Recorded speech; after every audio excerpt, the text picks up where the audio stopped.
दरूद सलाम सय्यदुल मुरसलीन रहमतुल लिल आलमीन शफीउल मुज़निबीन खातमुन नबिय्यीन सय्यदुस सकलैन इमामुल मुरसलीन शफीअ आज़म रसूल अकरम रहमत आलम नबियुल अरब अल आज़म हबीब किबरिया अशरफुल अंबिया सय्यदुल अंबिया शफीअ महशर साक़ी कौसर आका इनामदार मदीना का ताजदार आफ़ताब नबूवत फ़ख्र मौजूदा सय्यदुल मखलूक़ात हज़रत मुहम्मदुर रसूलुल्लाह।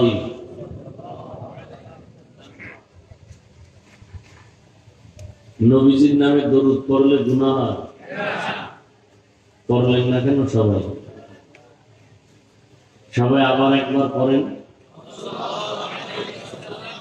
একবার সাল্লাল্লাহু আলাইহি ওয়াসাল্লাম পড়ার দ্বারা 3টা পুরস্কার পেয়ে গেছেন, 10টা গুনাহ মাফ হয়ে গেছে। আল্লাহ আপনার আমলনামায় 10টা নেক দান করছেন। আল্লাহর দরবারে আপনার মর্যাদা 10 গুণ বেড়ে গেছে। তা'দাদ মকসদ नहीं মকবুলিয়ত মকসদ है। সংখ্যাধিক্য এটা সফলতার কারণ না, অনেক লোক হইছে এটা সফলতার কারণ। এখানে যাত্রার পালা দিলে বহুত লোক হইবে, এই জন্য কি এটা সফলতা? হ্যাঁ, লোক বেশি হওয়া সফলতার মানদণ্ড না, তওবা নসিব হওয়া সফলতার মানদণ্ড। এখানে আপনারা আসছেন, এখন সারা রাত যদি বয়ান হয় আর ফজর পড়লেন না, 50 লক্ষ মানুষ হলেও কোনো লাভ নেই। আর 5টা মানুষ নামাজি হয়ে গেছে, এটা সফলতা। রহমতের নবীর আদর্শ আমরা ভুলে যাচ্ছি, দাবি করি নবীর উম্মত, নবীর আশিক, নামে দাবি করি, কাজের বেলায় দুর্বল।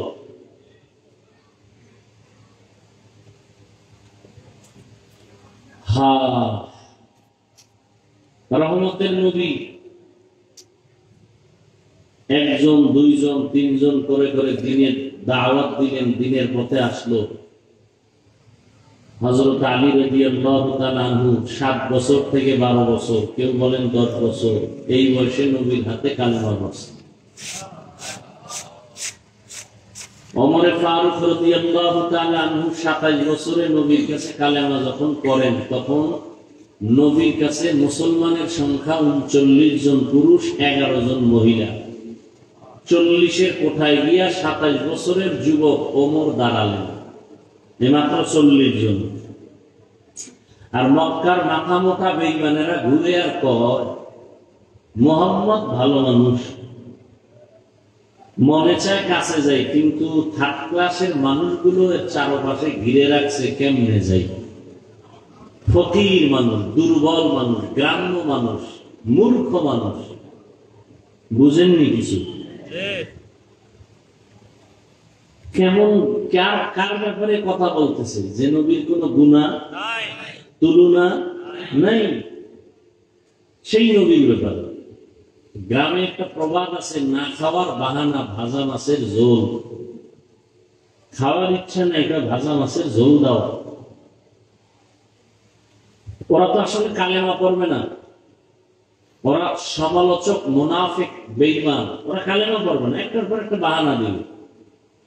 এটা হিংসা অন্তরে আছে না? আমাদের সমাজে আছে না এরকম? একজনের ছেলে একটু লেখাপড়া ভালো করলে সইতে পারে না, এরকম নাই? তো কি কয়, চায়ের দোকানে বই বই দূর অমুকের গুণগান গায়ে না, তো লেখাপড়া বেশি দিন করতে পারবে না। করার পরে পরীক্ষা দিছে, দূর পরীক্ষা দিলে লাভ কি, কোনো নাম্বার পাবে না। কয়েকদিন পর রেজাল্ট আসছে, খবর আসছে যে সে 50 জনের মধ্যে 1। বুঝেন নাই? এইভাবে কয় বেশি দিন টিকবে না, কিন্তু আস্তে আস্তে চাকরিও পাবে ভাব, সার্টিফিকেট মজবুত। চাকরি পাইলে কি হবে, বেতন পাইতো না। বেতন প্রথম পাইছে 42,000, পাইয়া সবাই একটা নাস্তা করাইছে মসজিদে, দোয়া। এখন কি কইব, বেতন পাইলে কি হইব, বেশি দিন টিকবে না। এরকম কিছু লোক আছে না?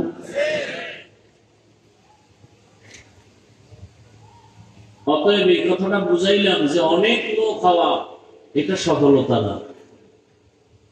এবার আমার নবীর হাদিস তো আপনাদের অনেকের জানা আছে, বাংলাটা মনে আছে হয়তো মনে নাই, আমি স্মরণ করাই দিই। নবীজি বলেন, আমার আগের নবী ঈসা এবং মুসা আলাইহিস সালাম দুইজনার উম্মতের নাম বনি ইসরাইল। এরা নিজেরা হিংসা করে দলাদলি করে 72 দল হয়েছে। এই কথা তো পুরান কথা, শুনছেন না? নবী কি বলছেন, আমার আরো একটা দল কি বেশি হলো, টোটাল কত হলো বলেন? এর মধ্যে মাত্র এক দল জান্নাতি, 72 দল জাহান্নামী। এবার কোন দল বেশি, জান্নাতি না জাহান্নামী? 72 দল জাহান্নামী, এক দল মাত্র জান্নাতি। তাহলে জান্নাতি দল তুলনামূলক কিছুটা সংখ্যায় কি হবে, কম। দেখেন এই গরমে কিন্তু ঘুমায় না এই এলাকার মানুষ। আমি তো, আমার তো এটা আমার নিজের বাড়ির মতো। চাঁদপুরে লেখাপড়া করছি, উজানি লেখাপড়া করছি, এমন কোন গ্রাম আছে আমি ওয়াজ করি নেই। আমার এটি পরিচিত জায়গা না। মুজাফফরগঞ্জ, বরুড়া, সিফাসামা কোনো বাদ আছে? এমন কোন গ্রাম বাদ নেই। এখন মানুষ চাইলেও সময় দিতে পারে না। তো এই এলাকার মানুষ সবাই যদি আসে, 5টা প্যান্ডেল দরকার। এরা কি করে, ঘুমায়? একটাও ঘুমায় না। গজবের মোবাইল নিয়ে গরমে রাস্তায় হাঁটে আর এই কবিরা গুনাহ করতেছে। শুধু কবিরা গুনাহ, ছোট গুনাহ না। আর ওই মাইকের আওয়াজ যদি পায়, তাহলে আমি তো বয়ানের 2-1টা সমালোচনা ছাড়া কিছুই করবেন না।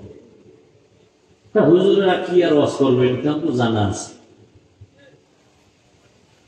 যাই হোক, আল্লাহ যাকে কবুল করবেন সে আসতে পারবে। এর নাম কপাল, এর নাম ভাগ্য, এর নাম তকদির। কপাল যদি ভালো না হয়, তাহলে আমি হাফিজুর রহমান কেন আর মক্কা মদিনার ইমাম কেন, স্বয়ং রসুল বয়ান দিলেও কালেমা কপালে আসে না। এরকম 2-1টা কপাল পড়াবে ইমানের নাম জানেননি? যে নবীজির মতো ব্যক্তির বয়ানও কালেমা করে না, কত বড় নিকৃষ্ট বেঈমান, একটু নাম বলেন জানা থাকলে। আবু জাহাল, আবু লাহাব। এবার বুঝেন, এর নাম কপাল। আর কপালটা যদি খোদায় খুলে দেয়, তো রসুলকে জবাই করতে এইসব কালেমা বলে। বলেন তো কে? এর নাম কপাল, এর নাম কপাল। বয়ান হেদায়েতের চাবি না, বক্তার হাতে হেদায়েত নাই। হেদায়েতের চাবি একমাত্র আল্লাহর হাতে রাখছেন। আমরা চাইলেও নূহ আলাইহিস সালাম জীবনটা দিয়ে দিয়েছেন, হেদায়েতের পথে আনতে পারলেন না মানুষকে, উম্মতকে। বড় কঠিন জিনিস। এরপর আলহামদুলিল্লাহ ওয়াজের প্যান্ডেল দেখে অনেক গান বাদ্যওয়ালারা খুব হিংসায় মরে, আমগো প্যান্ডেলে মানুষ নাই, সব ওয়াজের প্যান্ডেলে গেছে। কিন্তু আমগো দুঃখ কম না যে ওয়াজ শুনে ঠিক ফজর পড়ে না, জোহর পড়ে না, আসর পড়ে না, মাগরিব পড়ে না, এসা পড়ে না। এই পাবলিক এখানে একজনও নেই। এটাও আমাদের খুব কঠিন দুঃখের কথা। নবীজির আদর্শ হিন্দুরা মানবে। এই যুবকেরা কথা বল, সত্য কথা বল, মানো আর না মানো। তোমরা তো অনেক ভিআইপি, আমরা বোকা। তোমরা নিজেরাই তো বলো টুপিওয়ালা আমরা বোকা, তোমরা খুব জ্ঞানী। ধন্যবাদ তোমাদেরকে, আল্লাহ তোমাকে জ্ঞানী বানাক। নাস্তিক হয়েও না জ্ঞানের বাহাদুরি করে, মা বাবার বরদোয়া নিও না জ্ঞানের বাহাদুরি করে, শিক্ষকের সাথে বেয়াদবি করিও না জ্ঞানের বাহাদুরি করে। জ্ঞানের বাহাদুরি করে তাসলিমা নাসরিন কি হয়েছে? আল্লাহরে কয় আল্লাহ জালেম, নাউজুবিল্লাহ আসে না? এই এমবিবিএস ডাক্তার তাসলিমা নাসরিন জন্মভূমিতে থাকতে পারলো না। কপাল কপাল ঢাকা কওমি মাদ্রাসার এক বড় প্রতিষ্ঠান মালিবাগ মাদ্রাসা, নাম শুনছেন? সত্য কথাটা স্বীকার করেন, বিশেষ করে যুবকদের বলি, তোমাকে জোর করে এখানে কেউ আনে না, আল্লাহ নিয়ে এসে। অতএব যতক্ষণ আসো সত্য কথাটা স্বীকার করো, মানো আর না মানো ওটা তোমার বিষয়। তোমার কবরে তুমি যাইবা, আমার কবরে আমি যাবো।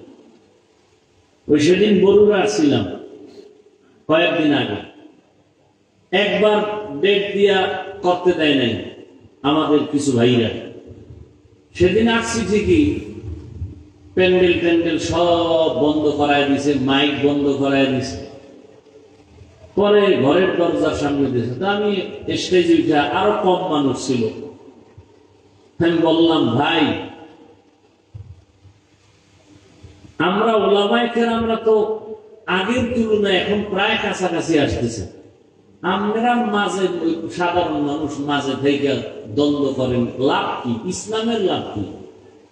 আপনি আমার পাঁচকল্লি দেখলে খুব কষ্ট পান, সালাম দেন না, দিলেও নেন না, এর দ্বারা ইসলামের লাভ কি? তো বেঈমানদের লাভ। খ্রিস্টান মিশনারিরা টাকা দিয়ে মুসলমানকে খ্রিস্টান বানায়, কাদিয়ানি বানায়। আর আজকে আমরা হুজুর আলেম মুসলমান এক জায়গায় থাকলে বেঈমান নাস্তিকরা কথা বলার আগে আমাকে অনুমতি দিতে বাধ্য হতো। কই, আমরা তো বলি না এই স্কুল বন্ধ করো, চাকরি বন্ধ করো, দাঁড়িয়ে রাখো, টুপিওয়ালা হও, তাবলীগ করো, না জাহান্নামে যাবে, এরকম তো বলি নাই। আমি পাঁচকল্লি মাথায় দিছি, অন্য টুপিওয়ালার তো গালি দেই নাই। আপনি মুসলমান হয়ে কেন গালি দিবেন? গালি শিখছেন কোথায়? মুহাম্মদের আদর্শে তো গালি নেই। মুহাম্মদ রহমাতুল্লিল আলামিন তার 63 বছর হায়াতে গালি দিবেন দূরের কথা, হাজারো গালি শুনছেন, কোনো জবাব দেন না। আপনি গালি শিখলেন কোথা থেকে? আপনি কি চান? যে দেশে কোনো মুসলমান থাকবেন, আপনি একা জান্নাতে যাবেন? এটা রসুলের আদর্শ? বেঈমানরা রসুলকে সিসি করে, আর রসুল তাদের কাছে যায়, বুকে টানে, বিনয়ী হইয়া কথা বলে, গালি দেন না, জবাব দেন না, চোখ তুলে গরম ভাব নিয়ে নবী তাকান না কারো দিকে। মাত্র 13 বছরে মক্কা নগরী জান্নাতি মানুষ তৈরি হয়ে গেল, মাত্র 13 বছর। তার ব্যাপের বাড়ি নেই, গালি নেই, সুন্দর ব্যবহার। কি শুরু করলেন? একটা টুপিকে কেন্দ্র করে আপনি আমাকে দূরে ঠেলে দিবেন আর ভাববেন আমি আলাদা, আপনি আলাদা। কেন? বিষয় কি? ফায়দা কি আপনার? আপনি 8 রাকাত তারাবি বলেন, আমি 20 রাকাত পড়ি। আপনি বুকে হাত বাঁধেন, আমি নাভির নিচে বাঁধি। আমি তো আপনার 8 রাকাত ওয়ালাকে জাহান্নামী বলি নাই, হিংসা করি নাই। আপনি কেন 20 রাকাত নিয়ে কথা বলবেন? আর দ্বিতীয় কথা, আপনি যা করেন, আমল যদি করেন, সেটা আল্লাহর জন্য না। কি আমল কার জন্য? তা আল্লাহর জন্য আমল করলে বান্দার সাথে ভাব দেখাইবেন কেন? ভাব দেখাইবেন আল্লাহর সাথে, যে আল্লাহ তুমি আমার চিনুনি। 20 রাকাত না, আমি 8 রাকাত ওয়ালা মুসল্লি, আমার পাওয়ার আছে দেখে আমি অর্ধেকে দাঁড়ায় গেছি, আর বেশি না, এতে আমার জান্নাত রিজার্ভ। ভাব দেখাবেন আল্লাহর সাথে, আমল করেন আল্লাহর জন্য, বান্দার সাথে ভাব কেন? কি চান আপনি? আমি তো কওমি মাদ্রাসার সন্তান, কোনদিন তো আলিয়ার বিরুদ্ধে বলি নাই, স্কুল কলেজের বিরুদ্ধে নয়, বরং আমার থেকে স্কুল কলেজের ছেলেদের পক্ষে বাংলাদেশে কেউ বয়ান করে না, কেউ বয়ান করে না। পারলে দেখো, আমি প্রত্যেকটা জেনারেল লাইনের সন্তানদেরকে সান্ত্বনা দেই, পরামর্শ চাইলে বলি ওই লাইন ছাড়বি না, যদি আমার পরামর্শ নাও, ডাক্তার হ, ইঞ্জিনিয়ার হ, প্রফেসর হ, দাবি একটা বেয়াদব হবি না, দাবি একটা বেয়াদব হবি না। তোমার ব্যবহারে যেন কোনোদিন মা বাবা কষ্ট না পায়, ধ্বংস হয়ে যাবা তুমি। তোমার আচরণে কোনো শিক্ষক যেন কষ্ট না পায়, তোমার ব্যবহারে যেন কোনো আলেম কষ্ট না পায়। মানুষের বদদোয়া মরার আগে ধ্বংস, লিখে রাখো। মানুষের বদদোয়া। মাপ চাইলেও খোদায় মাপ দিবে না, কারণ এটা বান্দার হক। মা বাবায় ক্ষমা দেওয়ার পরে আল্লাহ দিবে, শিক্ষক ক্ষমা করার পরে আল্লাহ ক্ষমা করবে, এর আগে নয়। কেন এই দূরত্ব? কই আপনারা যে সমস্ত হুজুরদের বয়ান শুনেন, তারা বলছে তোমরা আলেম দেখলি গালাগালি করবা, ফেসবুকে বিরুদ্ধে লেখবা। আমি তো চ্যালেঞ্জ করে বলি, বাংলাদেশে ওলামায়ে কেরামের বিরুদ্ধে যারা লেখালেখি করে তারা মা বাবা অভিশপ্ত সন্তান ছাড়া কেউ নয়। মা বাবার অভিশাপ লাগছে ওদের কপালে, এই জন্য ওরা আলেমের বিরুদ্ধে ফেসবুকে লেখালেখি করে। ওরা মা বাবার অভিশপ্ত সন্তান, ওরা মা বাবার নেককার সন্তান নয়, দোয়া প্রাপ্ত সন্তান নয়। কি ফায়দা তুমি আলেমের বিরুদ্ধে ফেসবুকে লেখছো? তোমার লাভ কি আর ইসলামের লাভ কি? আমাকে বুঝাও। আর এখন তো মিডিয়ার জগৎ, আমি যদি উল্টা পাল্টা বয়ান করি তোমার লেখা লাগবে না, আমাকেই টান দিয়ে নিয়ে আসবে। দেখো না, উল্টা পাল্টা বয়ান করে আবার আইসা কতজন লাইভে আইসা ক্ষমা চায়। যুগটা তো ওই যুগ যখন আর গোপনে কথা বলার সুযোগ নাই, উল্টা পাল্টা বয়ান করার কোন সুযোগ নাই। অত টেনশনের কি আছে? মুসলমানকে লাইনে আনা যায় না, এর মধ্যে আমরা নিজেরা দ্বন্দ্ব করি। আজকে ফিলিস্তিনের অবস্থা এমন কেন? চেচনিয়া, বসনিয়া, আসামের অবস্থা এমন কেন? কাশ্মীরের অবস্থা এমন কেন? কোন চিন্তা নেই, বেঈমানের সাথে তাল মিলায় বয়ে বয়ে। ফিলিস্তিনি মানুষ মরলে এ দেশে চিল্লাইলে লাভ কি? বয়ে বয়ে বেঈমানের তাল স্লোগান নেই।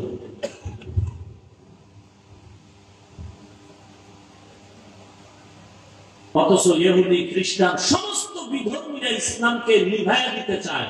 ওরা যত চায় তত আলো বাড়তেছে। কি আমি না বলছি শুরুতে পায়ে হাত দেওয়া লাগবে? বলো, নিচে নাইমে আসেন। সত্য কথাটা স্বীকার করো। বিড়ালের মতো কেন? করোনা, স্কুল বন্ধ, কলেজ বন্ধ, চাকরি বন্ধ, ব্যবসা বন্ধ, ট্রেন বন্ধ, বাস বন্ধ, সব বন্ধ। আল্লাহ চোখে দেখাই দিছে, কোরআনের মাদ্রাসা একটাও বন্ধ হয় নাই। আর কি দেখতে চাও? মাস্কের পরে মাস্ক, ট্রিপল মাস্ক লাগায় ঘুরে করোনা। 2 সন্তান শিক্ষিত কুলাঙ্গার, বাবায় করোনায় মরে গেছে, লোকের টাকা দিয়ে কয় লাশটা বাইরে ফালাই দিত, রাস্তার পাশে দিয়েছে, জানালা লক করে দিয়েছে। ওই 2 কুলাঙ্গার শিক্ষিত শয়তান একবারও জানালা খুলে তাকাইল না, বাবার লাশ কি কুত্তায় খাইল না জানা যাবে। এই দেশের করোনার শত শত লাশ আমার দেশের কিছু পুলিশ ভাইরা আর সেই হবা টুপিওয়ালা আলেমরা কাঁধে নিয়েছেন, গোসল করিয়েছেন, কাফন পরিয়েছেন, জানাজা পড়াইয়া কবরে দাফন করেছেন। একজন হুজুরেও করোনায় মরেন। আর কি দেখতে চাও? চতুর্মুখী দুশ্মন আমাদেরকে দাবায় রাখতে চায়, না পারবে না। আমেরিকায় যাও, যে আমেরিকা, রাশিয়া, সারা দুনিয়ার বেঈমানদের ফাঁকে ফাঁকে ইসলামের আওয়াজ।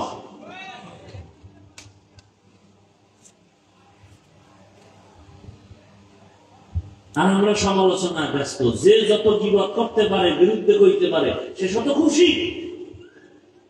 গর্ব করে আমি পারছি, তুমি পারো না, আমি বেড়া, পাকতে বেড়া লাগবে। অমুক হুজুরের বিরুদ্ধে দেখছো, সামনাসামনি কয়া ফেলাইছি ইমাম সাহেবরে। এটা সবার দ্বারা সম্ভব না। আমি মা বাবার অভিশপ্ত সন্তানের দ্বারাই সম্ভব।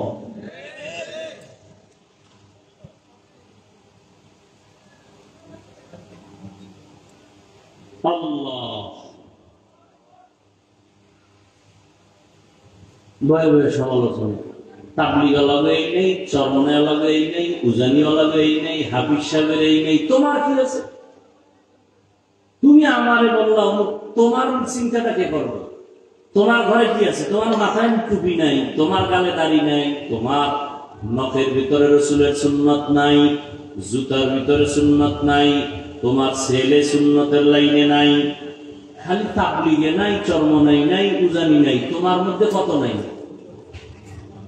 তোমার স্ত্রী পর্দা করে না, তোমার মেয়ে হালাল খায় না, রোজা রাখে না, নামাজ পড়ে না, কোরআন তেলাওয়াত করে না, তোমার ঘরে হাজার হাজার নাই, সুন্নতের খবর নাই, আর তুমি অন্যের দিকে আঙ্গুল তুলে বলো অমুকের নাই, অমুকের নাই, ভিডাটা তো অমুকে খাবে না, তোমার ভিডা কি আর একজনে খাবে?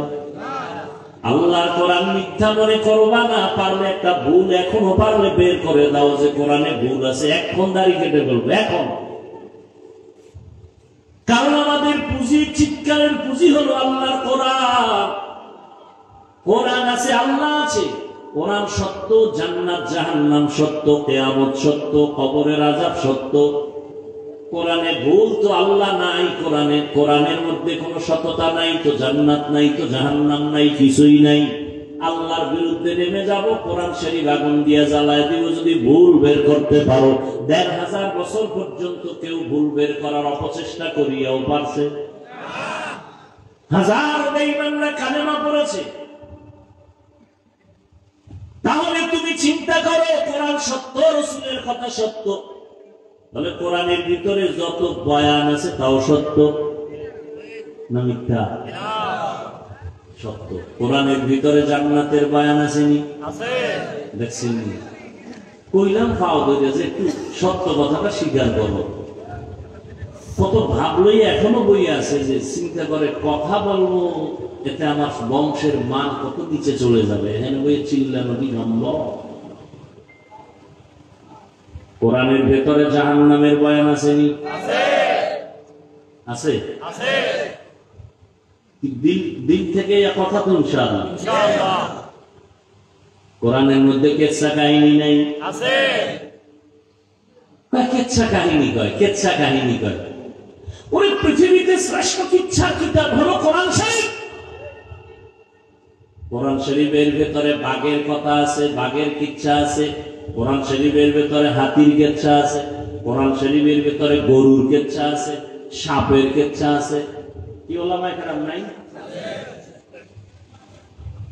কোরআন শরীফে হাতির কেচ্ছা আছে, পিপিলিকার কেচ্ছা আছে, মশা মাছির কেচ্ছা আছে। আল্লাহ পিপিলিকার নামে সূরা নাযিল করছে, সূরাতুন নাম, আনকাবুত, ফিল, বাকারা, গরুর সূরা। আর তুমি কও কিচ্ছা কাহিনী। ২,০০০ উপরে আয়াত আছে শুধু কিচ্ছা কাহিনীর ওয়াজ। তুমি কি জানো কোরআন শরীফ সম্পর্কে? ২,০০০ উপরে আয়াত আছে কোরআন শরীফে শুধু কিচ্ছা কাহিনী। বাঘের কেচ্ছা, সাপের কেচ্ছা, হাতির কেচ্ছা, গরুর কেচ্ছা, কেচ্ছা কাহিনী। আল্লাহ কেচ্ছা বলছেন তোমাকে কেচ্ছা শিখাবার জন্য নয়, হেদায়েতের জন্য। হেদায়েতের জন্য। ওই কেচ্ছাই আমরা বলি, যেই কেচ্ছা বললে মানুষের দিলটা নরম হয়। আমরা সোনামন্দের গান গাই না, আমরা রবীন্দ্রনাথের কেচ্ছা বলি না, আমরা ওই কেচ্ছাগুলো বলি যে কেচ্ছা শুনলে মানুষের দিল নরম হয়, চোখে পানি। এটা তোমার আপত্তি কেন?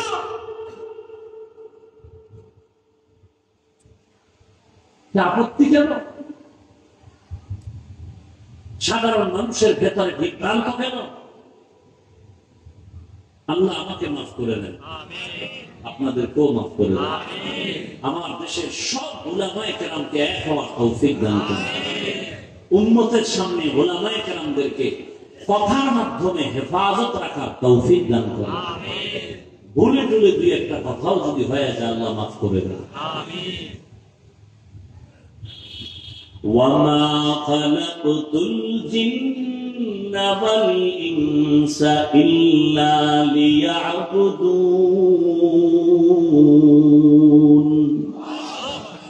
আল্লাহ বলেন আমি মানুষ আর জিনকে সৃষ্টি করি নাই, হ্যাঁ সৃষ্টি করেছি একমাত্র ইবাদতের জন্য।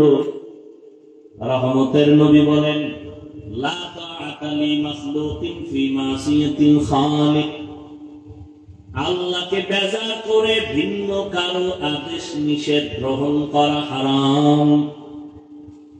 আল্লাহকে বেজার করে মা বাবার কথা মানা হারাম, আল্লাহকে অসন্তুষ্ট করে পীরের কথা মানা হারাম, আল্লাহকে বেজার করে কোন নেতার কথা মানা হারাম। দুনিয়ার সবাইকে বেজার করা সম্ভব, আমার আল্লাহকে অসন্তুষ্ট করা সম্ভব নয়। এর নাম মুমিন। দাড়ি রাখলে আল্লাহ খুশি, ম্যাডাম বেজার।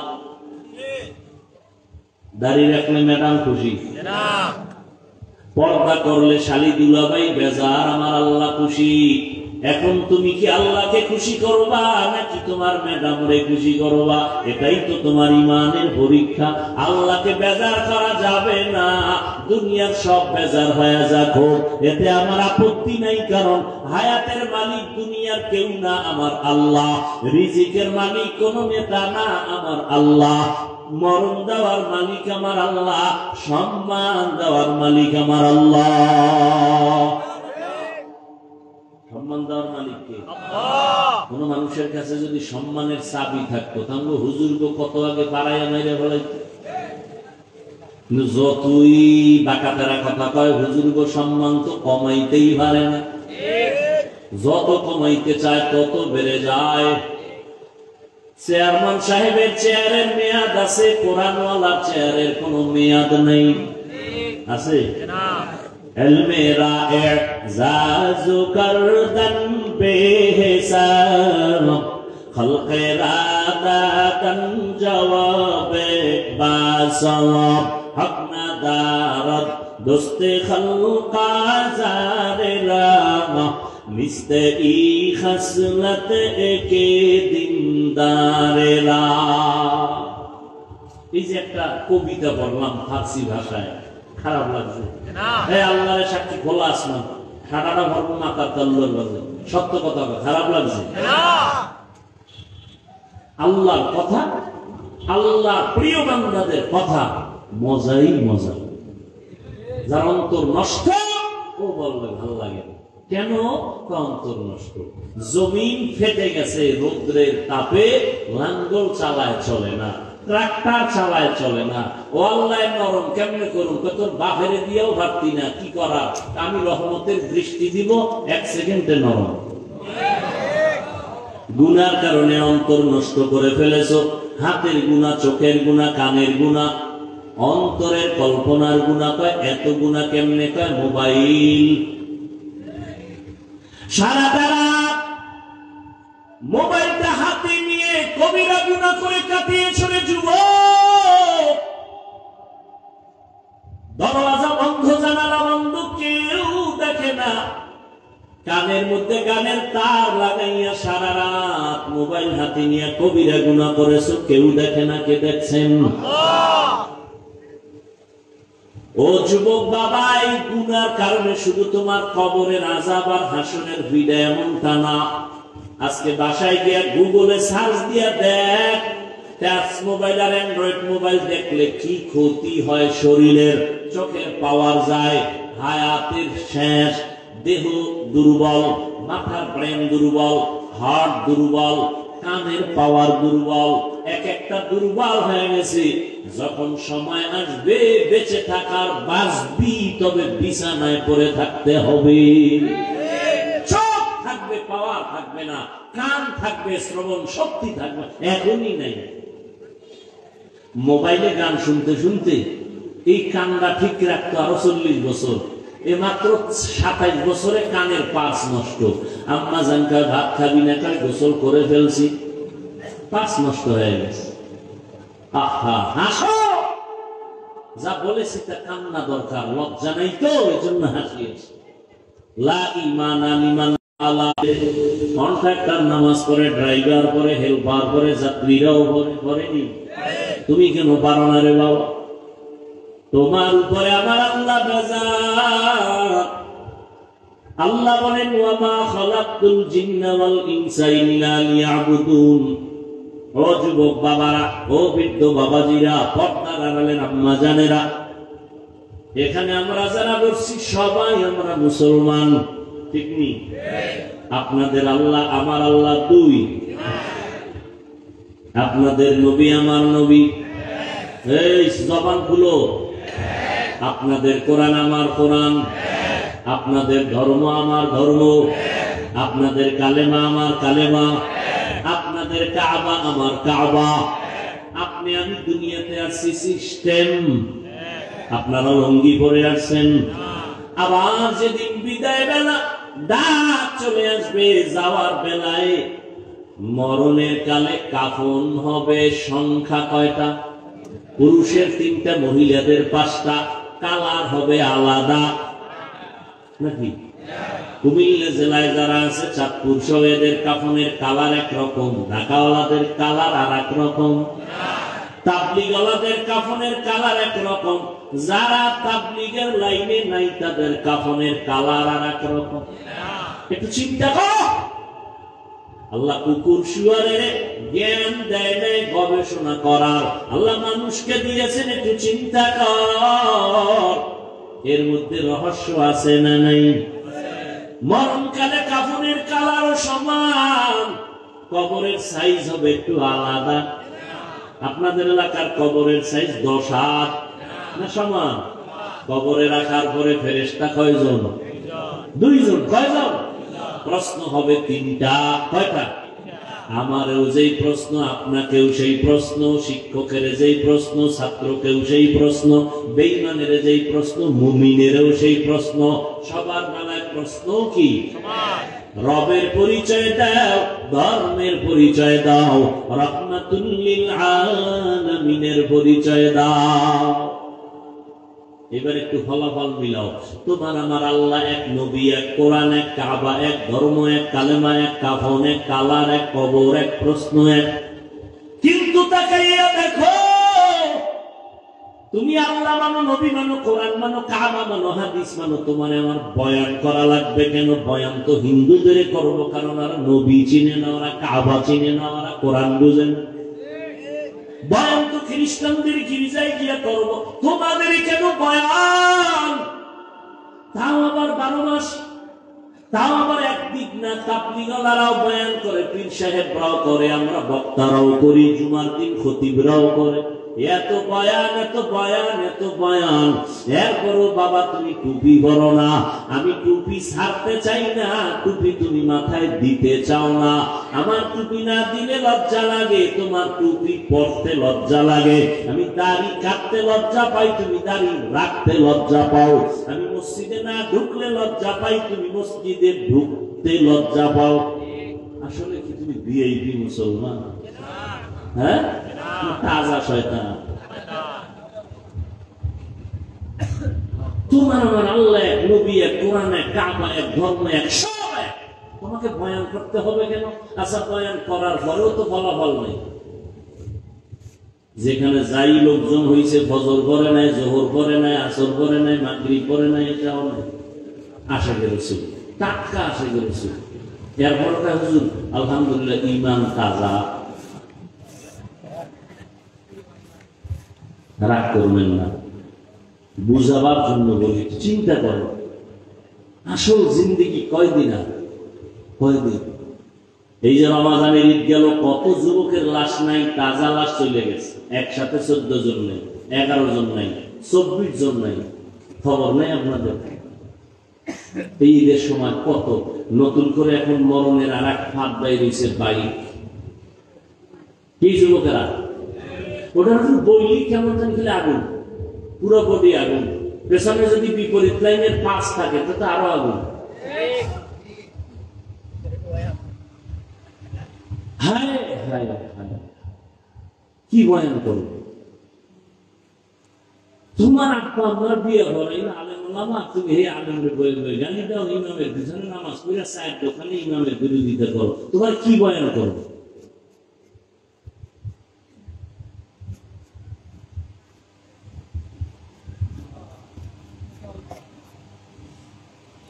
আল্লাহ তাআলা বলেন, আমি মানুষ আর জিন বানাই নাই, পাঠাই নাই, সৃষ্টি করি নাই। হ্যাঁ করেছি, ইবাদতের জন্য। ঘুরাইয়া বললেন কেন? ডাইরেক্ট যদি বলতেন আমি ইবাদতের জন্য জিন আর মানুষ বানাইছি, প্রথম কেন বললেন বানাই নাই, সৃষ্টি করি নাই? হ্যাঁ করেছি। ঘুরাইয়া বললেন, কেন? আল্লাহ বুঝাইতে চায় মানুষ, জেহেনটাকে খালি করে দাও, একটা কথাই জেহেনে ঢুকাও, তোমাকে বানানো হয় নাই, বানানো হয় নাই, বানানো হয় নাই। হ্যাঁ, তোমাকে একটা কাজের জন্যই বানানো হয়েছে। তোমার জীবনে কাজ একটা, ইবাদত। কি? কার ইবাদত? কার ইবাদত? আল্লাহ। ইবাদত মানে কি? ইবাদত কেন? ইবাদত কিভাবে? ইবাদতের সীমানাটা কতটুকু? ইবাদত মানে হলো আল্লাহর পরিচয় লাভ করা। ইবাদত কেন বলে? আল্লাহর মোলাকাতের জন্য জান্নাতে যাওয়া, শান্তির ঠিকানা খুঁজে নেওয়া। ইবাদতটা কোথায় করবেন? সীমানা কতটুকু? কয় মসজিদ, মাদ্রাসা, ওয়াজের প্যান্ডেল। ও বান্দা, তুমি বাথরুমে ঢুকবা, সেখানেও তোমার ইবাদতের সীমানা। তোমার এই রুহু বডি যেখানে যেখানে যাবে, সেখানে সেখানে ইবাদত চলবে। তুমি সংসদ ভবনে যাও, সেখানে ইবাদত। তুমি বাথরুমে যাও, ইবাদত। ঘুমাও বিছানায়, সেখানে ইবাদত। অর্থাৎ তোমার জীবনে তুমি যা করবা, যা বলবা, সব ইবাদত। দুইটা শর্তের বিনিময়। এক নাম্বার শর্ত, যা করব যা বলবো সব আমার আল্লাহর খুশির জন্য। দ্বিতীয় শর্ত হলো, আমি যা করব যা বলবো সব মদিনাওয়ালা নবীর তরিকায়।